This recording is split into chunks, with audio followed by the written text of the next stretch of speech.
penghiburan yang diam-diam berada di samping kita terkadang lebih menyentuh daripada nasihat langsung.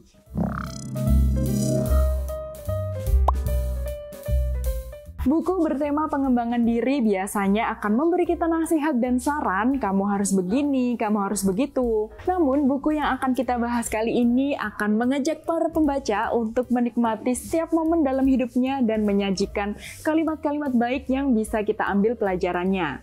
Selamat datang di segmen Sekilas Buku episode Ketika Aku Tak Tahu Apa Yang Aku Inginkan. Untuk mengenal lebih dalam tentang buku ini, kami akan membagikan poin penting yang ada di bagian pendahuluan. Di sini, Jung Seung Hwan, yaitu si penulis, berpendapat bahwa penghiburan yang diam-diam berada di samping kita terkadang lebih menyentuh daripada nasihat langsung.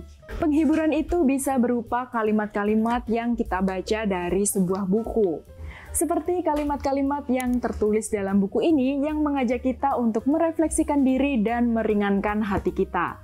Hal inilah yang dirasakan oleh Kak Putih seperti yang ia tuliskan di akun Instagram BBB Book Club. Kita baca bareng-bareng ya reviewnya.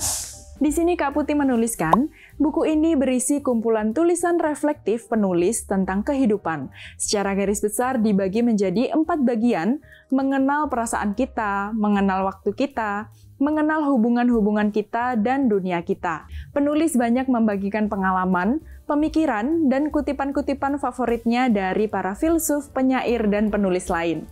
Genre buku kumpulan tulisan reflektif yang memberikan rasa hangat dan seolah memeluk kita rasanya sedang sangat populer. Saya pikir karena memang tulisan semacam ini memberikan afirmasi atas perasaan kita bahwa kita tidak sendirian. Ini benar banget teman-teman. Dan ini juga dibahas oleh penulis, masih di bagian pendahuluan, bahwa kalimat-kalimat atau buku yang kita baca itu bisa menjadi media komunikasi yang bisa melintasi batas ruang dan waktu.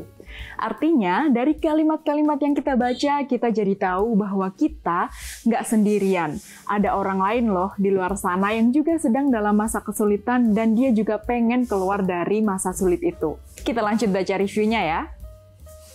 Walau tidak memberi solusi yang konkret, namun tulisan-tulisan di buku ini bisa membantu kita mengeksplorasi perasaan dan pemikiran kita. Misalnya pada bab Mau Minum Teh Bersamaku, halaman 51. Tentang perasaan overwhelmed dan ingin kabur dari kenyataan. Rasanya sangat familiar di tengah zaman yang kerap menuntut kita melakukan banyak hal dalam waktu sesingkat mungkin. Relate banget ya dengan kehidupan kita saat ini. Atau soal tumbuh dewasa yang mungkin tidak sesuai dengan apa yang kita pikirkan saat masih kecil yang dituliskan pada bab Meski Sudah Menjadi Dewasa. Wah, menarik ya teman-teman reviewnya. Dan semoga kalau kalian baca buku ini, kalian akan merasa diringankan hatinya, kalian akan menemukan kalimat-kalimat baik, dan kalian nggak merasa sendirian lagi ya. Sekian dulu perjumpaan kita dalam segmen Sekilas Buku episode Ketika Aku Tak Tahu Apa Yang Aku Inginkan karya Jung Seung Hwan. Bagikan juga video ini ke teman-teman kamu dan jangan lupa untuk subscribe channel ini karena masih banyak video menarik yang ingin kami bagikan kepada kalian. Sampai jumpa di video selanjutnya.